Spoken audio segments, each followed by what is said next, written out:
Sa kabilang banda sa kanluran lupain, nakatatandang tiyo, may nangyari ba kamakailan? Bakit ang daming dalubhasa ng ating sekta ang patungo sa Double Dragon Manor? Di ba halata? Tanging isang malaking pangyayari lang ang makapagmumungkahi ng ganoong pagkilos. Kung napilitang magpatawag ng madali ang pagtitipon ang sekta at pinabalik ang lahat ng kanilang mga eksperto, ibig sabihin ay may naganap sa hangganan ng ating lupain. Ang kanluran ay hindi na muling magiging payapa, nalalapit na itong malunod sa dagat ng dugo. Mangyayari rin ba yon sa atin? Bilang nangungunang sekta sa tatlong dakilang sekta, ang Ultimate Clarity Sect, tayo ang unang tatamaan. Humph! Ano bang nalalaman ng isang disipulo? Oo, kilala nga tayo sa kanluran, ngunit lampas dito, wala tayong halaga. Kapag dumating ang sakuna, mas malaki ang sekta, mas marami ang magiging bangkay. Nasa mga kamay na ng kalangitan ang ating kapalaran. Ganoon kabagsik.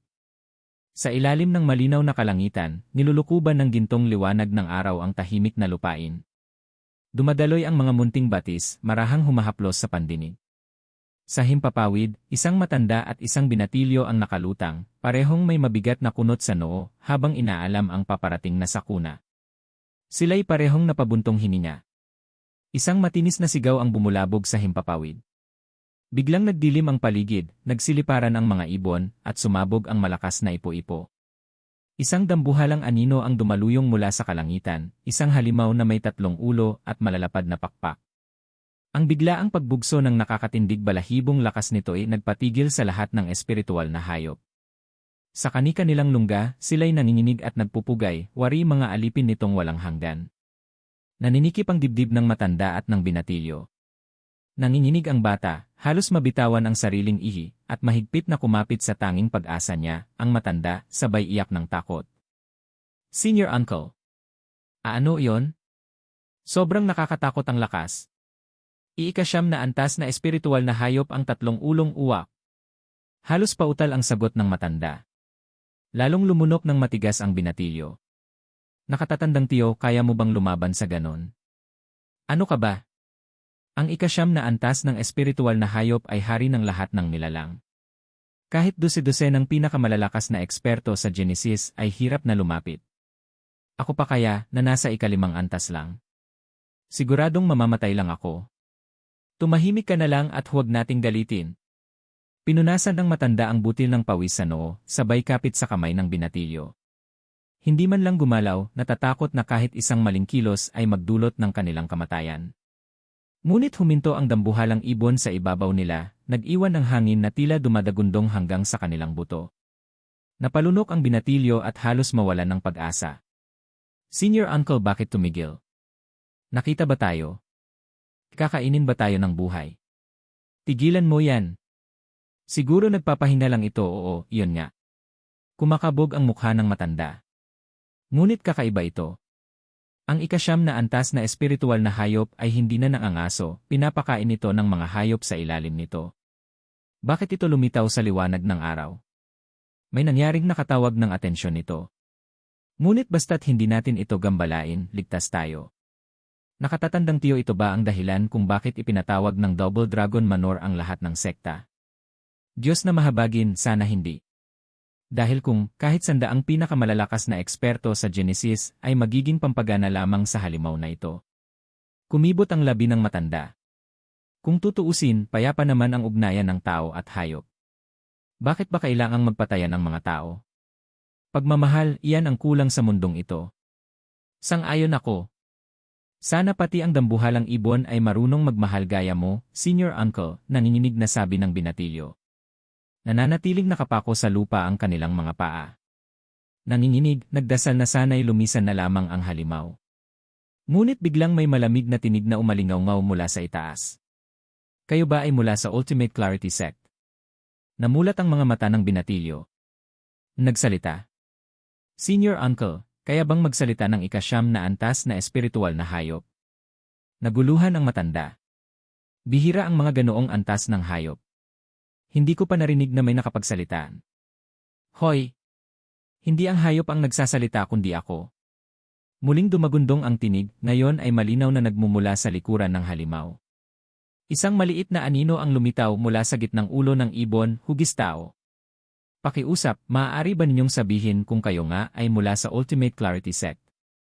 Nanginginig ang mga labi ng matanda at binatilyo, hindi makapagsalita sa labis na pagkagulat. May nakasakay sa isang ikasyam na antas na espiritual na hayop.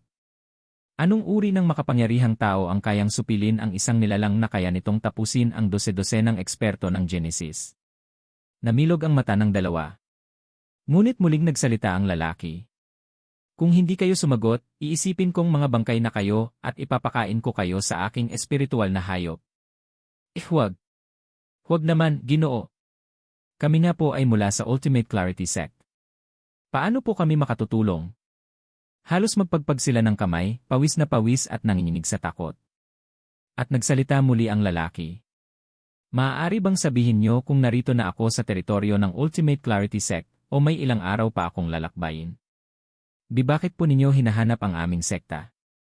Tanong ng matanda, nanginginig ang tinig. Ngumiti ang lalaki. Wala akong alitan sa inyong sekta.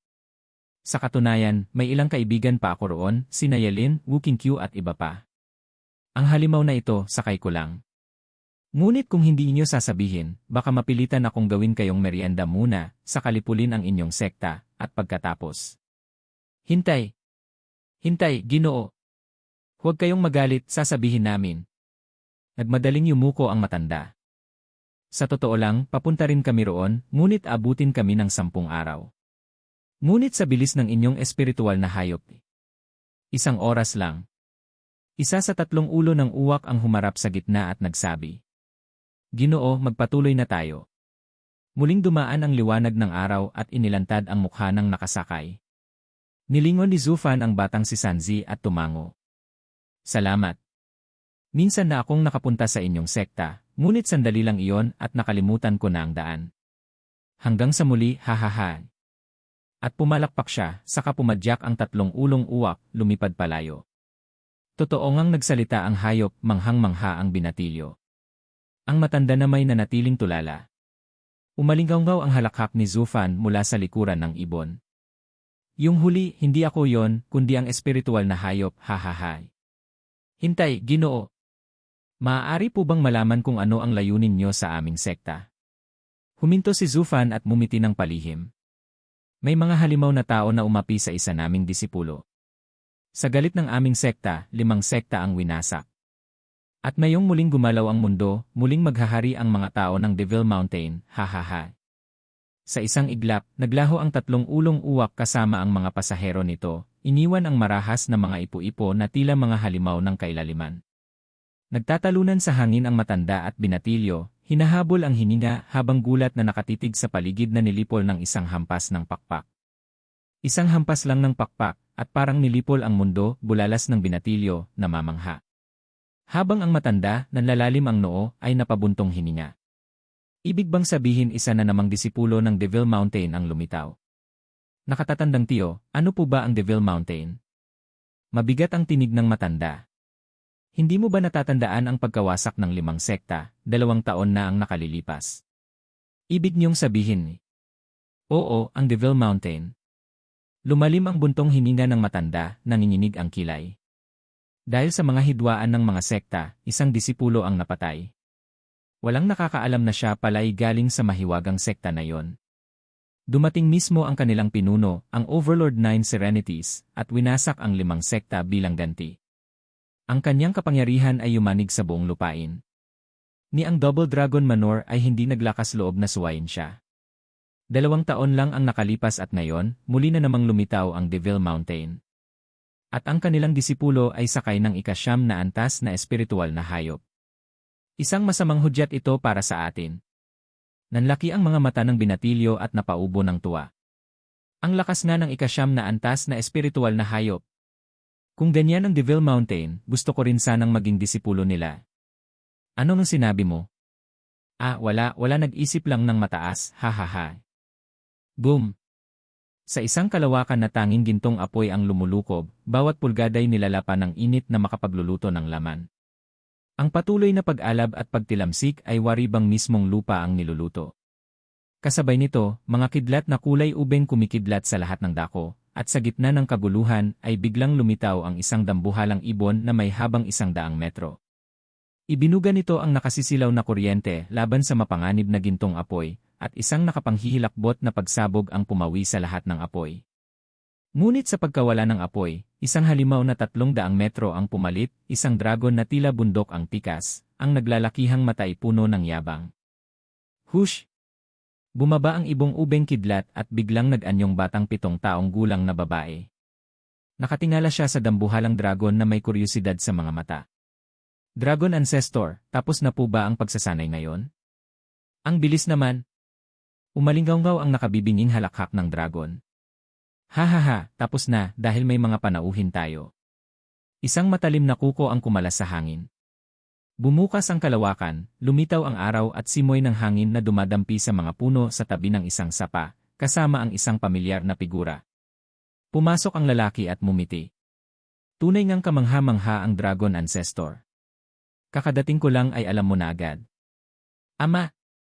Nagliwanag ang mukha ng batang babae at tumalon sa mga bisig ng lalaki. Napatras siya, ngunit agad na niyakap ang anak, humahalakhak. Kiao, ang tagal na. Mabuti at maayos ang kalagayan mo rito. Kumikislap ang mga mata ng bata. Ama, dumating po ba kayo para sunduin ako? Napailing si Zufan, hinaplos ang buhok ng anak na may lungkot sa tinig. Hindi ko may pasya yan, anak. Nasa kamay ng Dragon Ancestor ang pasya. Hahayaan kanyang lumabas kapag nakikita na niyang kaya mong tumindig sa sarili mong paa sa mundong malupit sa labas. Dragon Ancestor, maaari na po ba akong sumama kay ama? Natutunan ko na po ang lahat ng itinuro ninyo, nagmamakaawang tumingin si Kiao sa dambuhalang nilalang. Sa 2 taon na pagkawalay niya kay Zufan, tila isang habambuhay na pananabik ang pinasan niya. Ngunit sa halip na sagutin ang bata, itinuon ng dragon ang matalim na tingin kay Zufan. Binatilyo, hindi ka lang basta dumalaw. Ano ang nangyari? Bahagyang umiti ng mapait si Zufan. Itinaas ang kamay at lumitaw ang lupaypay na katawan ni Sanzi. Napasinghap si Kiao. Anong nangyari kay kuya? Napakunot ang noo ng Dragon Ancestor, ngunit isang sulyap lang ay nakilala na niya ang pinagmulan. Kilin. Ipaliwanag mo. Mabigat ang buntong hininga ni Zufan, at ikinuwento ang mga nangyari nitong mga nakaraang taon. Sa huli sinabi niya, hindi ko alam na ang mga banal na sandata ay may ganoong kapangyarihan laban sa mga banal na hayop. Kasalanan ko ito. Ngayon, ayon kay Kunpang, kung mabibigyan mo at ni Sigi ng selyo sa katawan at kaluluwa ni Sanzi, matatagalan niya hanggang mahanap ko ang Sigi para tuluyang mailigtas siya. Tumango ang Dragon Ancestor, nagmingming ang mga mata. Iniusli niya ang isang dambuhalang kuko at ibinaba ang mga gintong apoy na kumapit sa mga pangunahing acupoints ni Sanzi. Unti-unting kumislap ng gintong liwanag ang bata at nagkaroon ng mapulang kulay ang kanyang pisngi. Makakaraos muna ang batang kilin. Dalhin mo siya kay Sigi. Ngunit mag-ingat ka ng husto. Hinding-hindi siya nagtitiwala sa mga tao. Bago ka pa makapagsalita, baka nagawa ka na niyang patayin, at ang batang kilin ay mapahamak din. Hindi pa rin ba siya marunong magsalita? Tanong ni Zufan. Nakakapagsalita siya, ngunit hindi nagtitiwala sa salita ng tao. Bumuntong hininga ang Dragon Ancestor. Nawala ang isang mata niya dahil sa tao, at mahirap iyong pagalingin. Kaya't lahat ng tao'y itinuturing niyang kaaway, kaya siya naging halimaw sa galit. Nanlaki ang mga mata ni Zufan. Isang tao ang kumuha ng kanyang mata. Sino? Ang Sword Sovereign. Nanlamig si Zufan sa narinig. Napagtanto niya ang bangin ng panganib na kanyang hinaharap. Naramdaman din ni Kiao ang bigat ng gawain.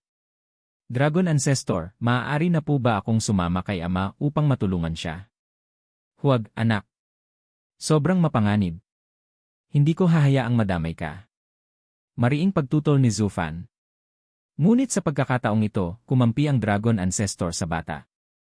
Hayaan mo siyang sumama. Baka sa presensya niya, kahit paano'y magbigay ng pagkakataon si Sigi.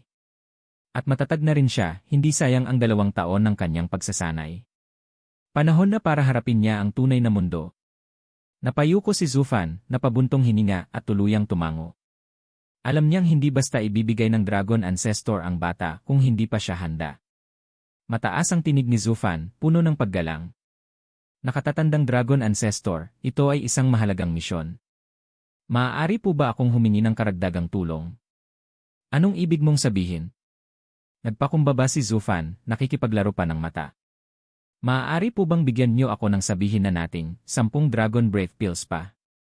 Nangingislap ang mata ng Dragon Ancestor, nagkibit balikat. Bata, isa kang walang hiya. Ginamit mo pa nga ang isa sa mga Dragon Breath Pill laban sa isang walang kwentang sekta sa Mortal Domain. Alam mo bang bawat isa ay katumbas ng buong puwersa ng aking pag-atake? Hindi ko kayang lumikha ng marami at ang 3 iyon ang sukdulang kaya ko. Ngunit ikaw, lapastangan kang. Ngumisi si Zufan, nagkunwang walang pakialam. Fine, pero isipin niyo ang kinabukasan ni Sanzi. Hindi ba't karapat-dapat siyang iligtas, lalo't bahagi siya ng pangkat ng mga banal na hayop para sa huling laban? Kunping nga, kahit traidor, nagpadala pa rin ng ika-9 na antas na espiritual na hayop para samahan ako. Ngunit kayo hahayaan ba ninyong masabi na mas masahol pa kayo kaysa sa kanya? Sumiklab ang inis sa mata ng Dragon Ancestor. Ile! Manghamon ka pa. Kunping man ang nakakuha ng All-Beast Mountain Range, pero kung ako lang, ipinadala ko na ang buong hukbo. Ngunit sa ngayon, ako lang ang natitira rito. Nagtaas ng kilay si Zufan, nakangisi. Kung gayon, patunayan mo. Napakagat sa galit ang Dragon Ancestor, at sa huli ibinuga ang 10 gintong bilog na sinlaki ng palad. Eto na. Ang mga maliliit na Dragon Breath Pills na lang ang natitira. Hindi man ito kayang talunin ang matandang halimaw, ngunit makakalinis ito ng daan. Ito na ang sukdulan ng maitutulong ko, Humph. Maraming salamat, dakilang ninuno ng mga dragon. Kanina'y lumabis na ako. Sa mga matang bahagyang napagod, taos-pusong nagpasalamat si Zufan bago bumaling kay Kiawer. Kunin mo ang 10 Dragon Breath Pill at alagaan mong mabuti ang sarili mo. Isinilid ni Zufan si Batang Sanzi sa kanyang singsing at tumungo na sa labasan. Tumango si Kiawer nang may inosenteng ngiti, saka inilagay ang gintong mga bolang apoy sa sariling singsing bago sumunod sa kanyang ama. Nang tanawin ng ninuno ng dragon ang papalayong anyo ni Zufan na may bahid ng pagyayabang, napailing ito. Linoko ako ng batang ito, nakuha niya ang 10 Dragon Breath Pill, hindi para sa sarili, kundi para kay Kiawer. Ang nangyari sa maliit na kilin ay naging isang mabigat na aral. Tunay ngang tinitingnan niya ang mga espiritual na hayop na parang sariling anak. Isang tao. Naisip mo ba kailanman na ang isang tao'y magmamalasakit ng ganito sa isang espiritual na nilalang? Biglang kumidlat ang itim na apoy sa kaliwang mata ni Zufan. Napahawak siya roon habang dumugo ito sa sakit. Ama! Ano nang nangyayari? Nag-aalalang sigaw ni Kiawer. Umiling lamang si Zufan, ngunit alam ng ninuno ng dragon ang totoo. Bata, hanggat maaari, iwasan mong gamitin ang matang iyan. Mata ni Ama? Naguguluhan si Kiawer at lumapit sa Dragon Ancestor. Dakilang ninuno, ano po ang nangyayari sa mata ni Ama? Nakatitig ang dragon kay Zufan na ilang saglit pang nagtimpi bago muling nakabawi. Pinahid nito ang dugo at pinilit ng umiti. Salamat sa pag-aalala, dakilang ninuno. Ayos lang ako Ayos? Napairap ang ninuno ng dragon. Huwag mo akong linlangin. Mas alam mo pa kaysa sa akin ang tunay na kalagayan.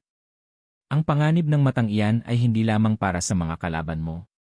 Sigurado akong naramdaman mo na mula pa sa simula. Ang pinakamalaking pagkakaiba ng Apocalyptic Thunder Flame Eye sa Purple Lightning Golden Eye ng makalangit na emperador ay hindi ang lakas nito, kundi ang kawalan nito ng katatagan. Akala mo ba madali lang ang pagsasanib ng 4 na kapangyarihan ng mga sagradong hayop? Kapag patuloy mong nilalaro ang apoy, ikaw rin ang unang masusunog. Nanlabo ang tingin ni Zufan, ngunit agad niyang pinanday ang mukha sa tikas. Ang matang ito ang nagligtas sa akin at kay Sanzi. Kung sa susunod ay susunugin ako nito, sisiguraduhin kong isasama ko ang kalaban sa aking pagkapuksa. Ngumiti siya ng malamig, hinawakan ang kamay ni Kiawer, at magkasama silang lumabas ng lugar na yon. Naulila ang ninuno ng dragon sa kanyang mga iniisip. Ang demonyong disipulong ito marunong ding magsakripisyo. Lalo siyang nagiging kamukha ni Nine Serenities. Ito ba'y dahil sa kanyang paraan ng pagkakakultiba o sa pamana o baka? Samantala, mabilis na tinungo ni Zufan ang hilagang dagat kasama ang kanyang anak. Sa parehong oras, kumalat ang panawagan ng hilagang lupain sa 3 iba pang dako, samantalang kumikilos na rin ang imperyo ng gitnang rehiyon. Sa Double Dragon Manor, nagtipon ang 9 na sekta ng kanluraning lupain sa Heaven-Reaching Pavilion, lahat ay mabigat ang mukha. Malayo ito sa pagpupulong 2 taon na ang nakalipas. Matapos malipol ang 5 sekta, may mga bagong kapangyarihang sumibol upang punan ang puwang. Kahit mas mahina, sinuportahan sila ng Double Dragon Manor upang mapabilis ang paglago. Pinakamatingkad sa mga bagong puwersa ay ang Luo Alliance mula sa Qianyu Empire. Ang pinakapuso ng alyansang ito ay ang pangunahing angkan ng Qianyu, ang Luo Clan.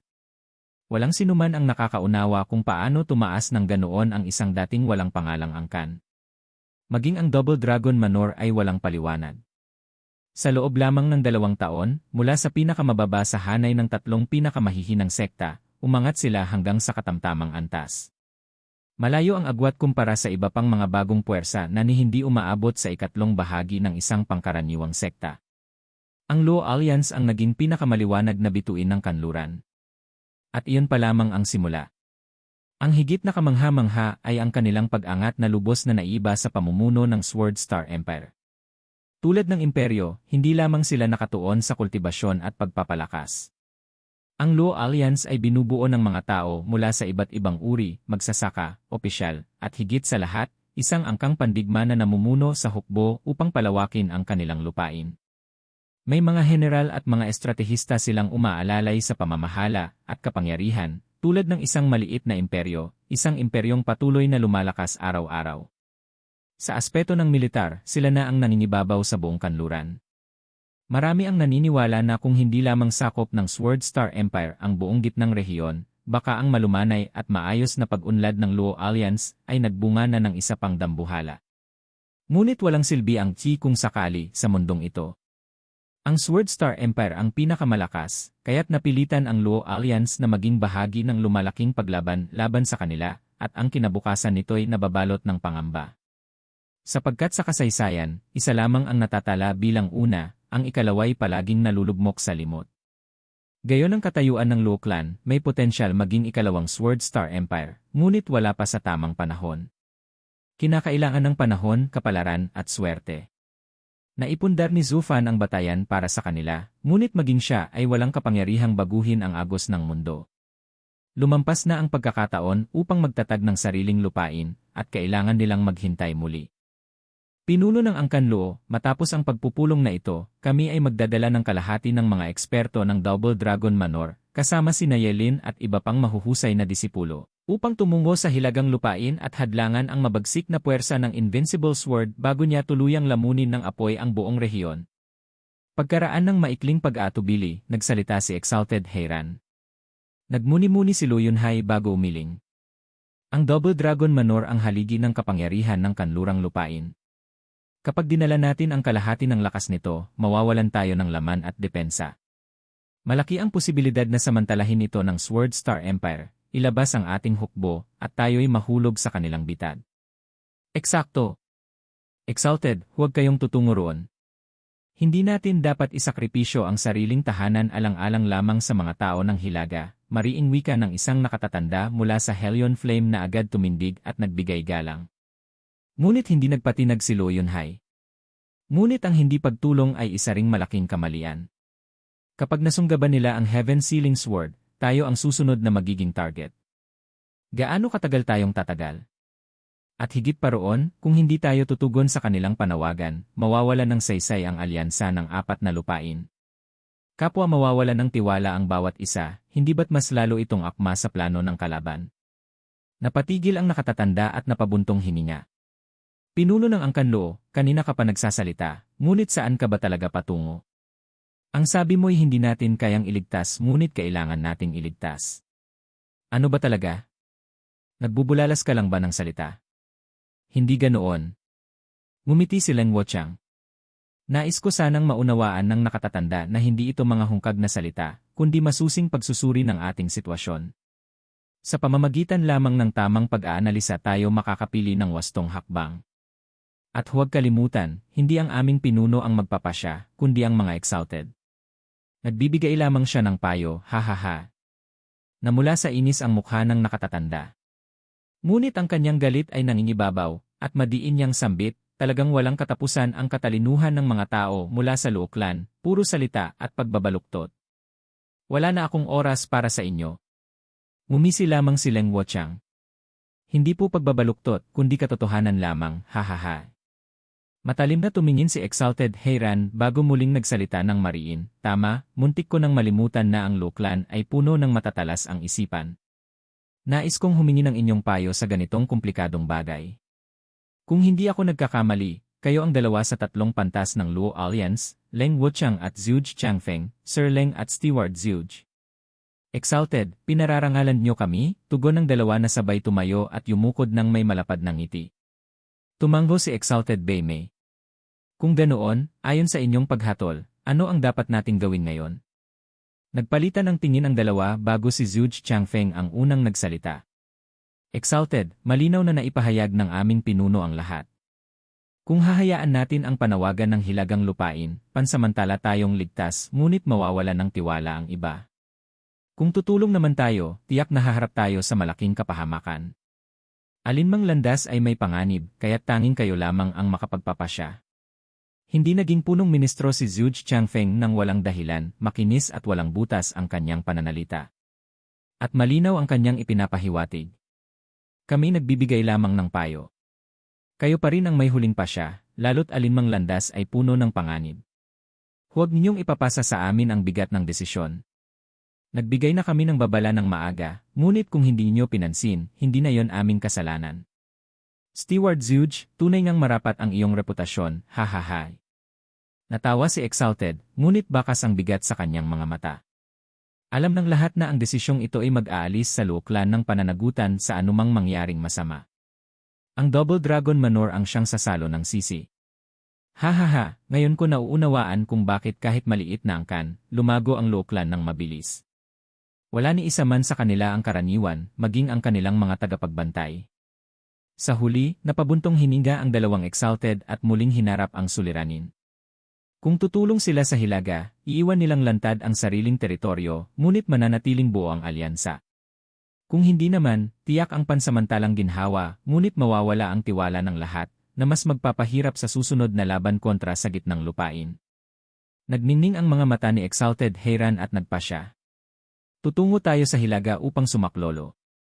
Iwan ko ang kaligtasan ng ating tahanan sa inyong mga kamay, lalo na sa Luo Alliance at sa husay ninyong militar. Maging mapagmatsyag laban sa gitnang lupain at gampanan ang buong pananagutan at kapangyarihan. Exalted, aming tungkulin, sagot ni Luo Yunhai habang nagbibigay galang. Bagaman tila pinagdebatehan, matagal nang nakatakda ang desisyong ito. Tinawag lamang nila ang pulong upang ang lahat ay sumang-ayon at walang makaisip ng sariling pasya na makapipinsala. Ngunit bago matapos ang pagpupulong, may isang matandang kamay ang tumaas. Mga Exalted, may nais akong iulat. Ano yon? Tanong ni Heiran. Ikaw ba ay si Elder Xu ng Ultimate Clarity Sect? Ano ang kagyat na dapat mong sabihin? Tumindig ang matanda, at nakilala siya bilang ang parehong lalaking nakatagpo ni Zhu Fan noong huli itong bumisita sa kanilang sekta. May alinlangan sa kanyang mukha, saka siya nagbuntong hininga. Mga Exalted, may napakahalagang bagay akong dapat ibahagi. Ipinapakiusap kong iwasan niyong subukin ang bawat taong inyong makasalubong sa mga paglalakbay, kung ayaw ninyong mag-anyaya ng kapahamakan. Hoy, matanda! Ano ba ang pinapaikot-ikot mo? Sabihin mo na ng diretsahan, sigaw ng iba pang nakaupo, na mainit na ang ulo. Napabuntong hiniga ang elder bago tuluyang naghayag, isang disipulo ng Devil Mountain ang muling lumitaw. Sabay-sabay na napasinghap ang lahat, nanlaki ang mga mata, at halos tumigil ang kanilang paghinga. Mas matindi pa ang takot nila rito kaysa sa balita ng Invincible Sword o ng Siyam na Hari ng Espada. 2 taon na ang nakalipas ng yanigin ng Overlord 9 Serenities ang kanlurang lupain. At ngayon may isa na namang disipulo ng Devil Mountain na lumabas sa pinakamasamang panahon pa. Mabilis ang tibok ng kanilang dibdib. Sino man ay mas gugustuhin huwag muling makasalubong ang halimaw na yon, higit pa kaysa kay Invincible Sword. Sigurado ka ba, matanda? Huwag mo kaming takutin ng walang basehan. Nanginginig ang boses ng ilan habang ang iba'y basang-basa ang noo sa pawis. Ang mga sanay lumikha ng kaguluhan ay ngayoy tahimik at nanginginig sapagkat alam nila kung gaano kalupit ang Devil Mountain, isang pugad ng mga demonyo na wawasak sa kanila sa isang kisap mata. Muling bumalik sa kanilang isipan ang huling pangyayari sa Double Dragon Gathering, nang si Zhu Fan ay nagpakitang gilas at nagbunsod kay Overlord 9 Serenities upang burahin ang 5 sekta. Ngayon may isa na namang disipulo ang lumitaw, ano ang kanilang gagawin? Mariing tinapunan ng tingin ni Exalted Heiran ang elder. Pagsalita ka ng malinaw sa bawat detalye. Kinagat ng elder ang labi at nagulat ng buo. Pagkatapos, natigilan ang lahat, wala ni isa mang nakapagsalita. Isang disipulo na sakay ng espiritual na hayop sa ikasyam na antas. Walang duda, mula siya sa Devil Mountain. At ngayon, matapos ang leksyon noong una, nagpadala pa si Nine Serenities ng halimaw na tagapagtanggol. Kung ganoon, mas mabuting magkubli na lamang ang mga sekta ng kanlurang lupain. Nag-ubo si Heiran at marahang nagsalita. Kami ni Bai Mei ay aalis sa loob ng ilang araw. Habang wala kami, magpakabait kayo at huwag gumawa ng gulo. Kay bilis niyong tumakas. Hindi ba't kanina ihandang-handa kayong harapin si Invincible Sword? Ngunit ngayong lumitaw muli ang Devil Mountain, abay nagmamadali na kayong umalis. Nabigyan sila ng maiinit na titig ng lahat. At dagdag pa ni Exalted Bai Mei, sabay tawa ng pilit, kasama rin naming dadalhin si Qin Cheng. Isa siyang pangunahing disipulo at dapat niyang matutunan ang kabuuan ng mundo, ha ha ha. Mga walang hiya. Isinama pa ninyo ang aming pampaswerte. Alam ng lahat na tanging si Chu Qin Cheng lang ang pinapahalagahan ng Devil Mountain. Sa kanya lamang sila mabait. Kaya habang kasama ninyo siya, may kalasag kayong pananggalang. Paano naman kami? Halos mangasim ang mukha ng lahat at muling bumigat ang tensyon sa silid. Ang hilagang lupain, ang pinakahilagang bahagi sa 5 rehiyon, ay binubuo ng 80% ng malawak na karagatan na halos buong taon ay nilalamon ng yelo at niebe, isang mundong nababalot ng matinding lamig. Dahil sa labis na paghihirap ng kapaligiran, kakaunti lamang ang mga sekta o angkan ng mga tagapagsanay na naninirahan dito, sapagkat kapos ang mga yaman, lalo na ang mga minahan ng espiritu. Ngunit isang bagay ang taglay ng lupain ito na wala sa iba, ang mga kagila-gilalas at himalang sangkap na matatagpuan sa likod ng mabangis na mga alon ng dagat. Dahil dito, maraming tao ang piniling dito manirahan, pinanghahawakan ang pag-asang makatagpo ng susunod na dakilang hiwaga mula sa dagat. At tunay nga, napakainam ng naging bunga, sapagkat ang mga bihirang hiyas mula sa kailaliman ay nagdala sa hilagang lupain upang maging pangunahing tagapaghatid ng pinakapambihirang yaman sa buong mundo. Higit sa lahat ay ang North Sigil, na isang araw ay lumitaw mula sa kailaliman at pinapurihan bilang gamot na kayang pagalingin ang anumang karamdaman. Isang kayamanang karapat-dapat pag-alayan ng buhay. Ang tanging balakid lamang, binabantayan ito ng isang dambuhalang demonyo ng dagat, kaya't ang sinumang nagnanais kumuha nito ay naghahain ng sarili sa tiyak na kapahamakan. Mula nang biglang lumitaw ang halimaw na ito, tuluyan nang naputol ang kanilang paglapit sa dagat. Maging ang karaniwang pangingisda o pagmimina ay naging lubhang mapanganib. Isa itong matinding dagok sa hilagang lupain, lalo't likas na salat na nga sila sa yaman. Para bang nakatanaw lamang sila sa mga kumikislap na hiyas na nasa loob ng isang makapal na salamin na binabantayan ng isang tagapagbantay na imposibleng madaig. Bawat pagtangka sa dagat ay nauwi sa trahedya, sapagkat sa tuwing lilitaw ang halimaw, ilan lamang ang nakaliligtas. Isang himala na kung may 10% ng mga manlalakbay ang makabalik ng buhay. Upang iligtas ang lahat ng tagapagsanay sa hilaga, tumindig ang pinakamatatag na mandirigma ng Sea Bright Sect, si Ouyang Lingshan. Kinuha niya ang pinakadakilang yaman ng hilagang lupain, ang Heaven-Sealing Divine Sword, upang hamunin ang mabagsik na halimaw sa dagat at tapusin na ang lahat. Ngunit ang bayani ng lahat ay hindi man lamang nasilayan ang mukha ng halimaw. Sa unang sagupaan pa lamang ay itinapon na siya pabalik, sugatan ng malubha. Mula sa pagdiriwang, ang mga tao ay biglang napako sa pagkabigla. Hindi kayang abutin ng kanilang pag-iisip ang kalakasan ng halimaw, na kayang ipahiya ang pinakamalakas ng hilaga na parabang isang bata lamang. Hindi man lamang ito lumabas sa ulap ng hamog, mula roon, tinuligsan ito at kinutya ang kawalang saysay ng mga tao. Namutla ang lahat sa kanyang mga salita, at ang pagnanasa sa kayamanan ng dagat ay agad na naglaho. Ngunit gaya ng kasabihan, kapag umuulan, bumubuhos ito. Walang nakakaalam kung sino ang nagbulgar ng pagkatalo ni Ouyang Lingshan, ngunit mabilis na nakarating sa Sword Star Empire ng gitnang lupain ang balitang ito. At upang magpasalamat, agad silang nagpadala ng isang hukbo, pinamunuan mismo ng walang kapantay na Invincible Sword, upang agawin ang banal na espada. Nagpabagsak ng matinding takot at sindak ang balitang ito sa buong hilaga. Hindi pa man nakapaghanda ang mga tao, 3 buwan na ang nakalipas ng tablahin ng hukbo ni Invincible Sword ang lahat ng paglaban at tuluyang bumaon sa pinakapuso ng hilagang lupain. Ang pinakamatinding mandirigma at pinakakilalang mamamatay tao sa mundo ay nasa loob na ng kanilang lupain, ang malamig niyang espada nakasabit sa ibabaw ng kanilang mga ulo. 3 buwang halos walang tulog, nababalot ng pangamba ang lahat. At higit na nakakatakot, wala man lang ginawang hakbang ang Invincible Sword. Para siyang naglaho, nakatago kung saan man sa kanilang sariling lupain, handang umatake anumang oras.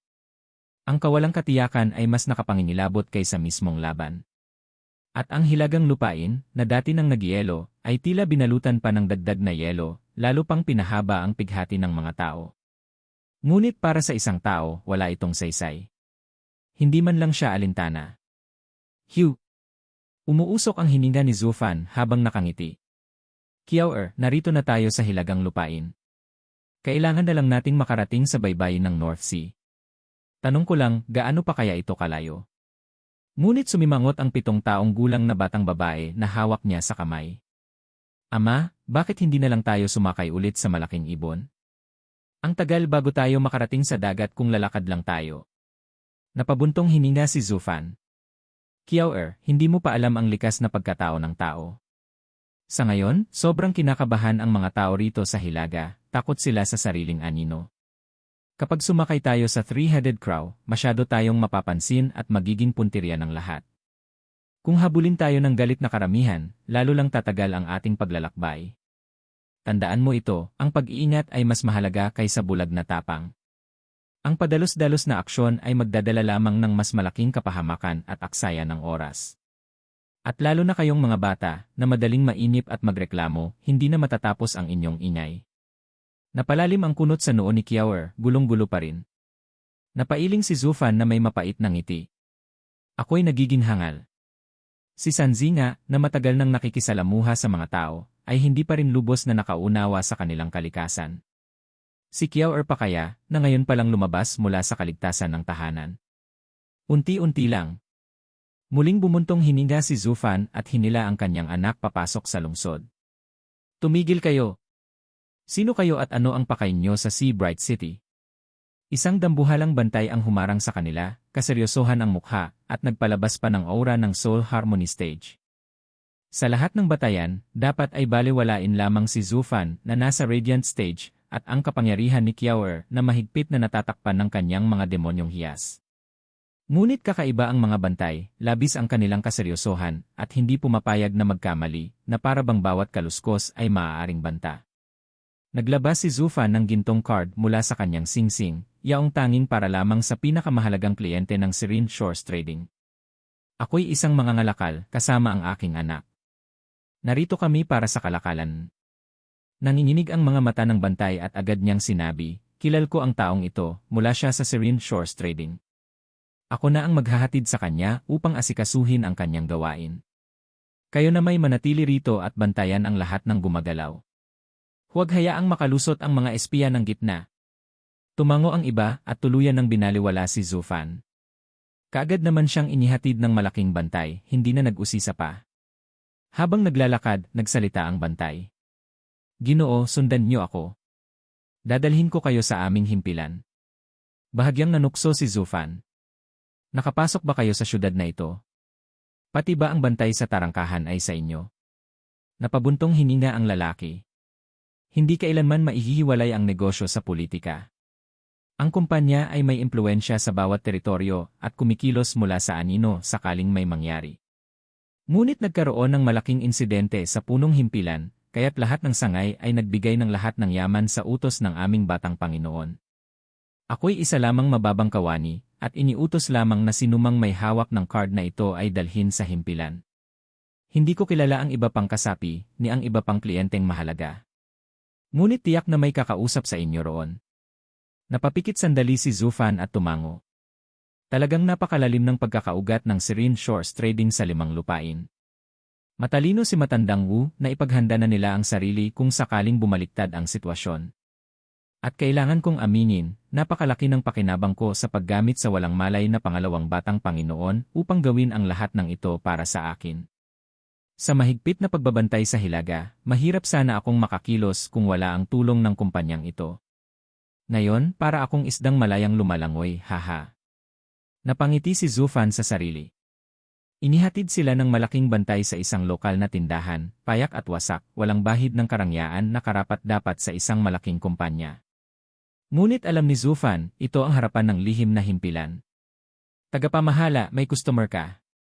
Pagpasok nila sa makipot na tindahan na halos 10 metro kwadrado lamang, tanging isang counter na may karaniwang paninda ang nandoon. Sa likod ay may pader at isang matandang pinto, katabi ng isang payat at tuyot na matanda. Nagbigay ng tingin ang bantay sa matanda bago umalis. Kumislap ang mga mata ng matanda at tumitig kay Zufan. Nakangiting hinila ni Zufan si Kiaor palapit.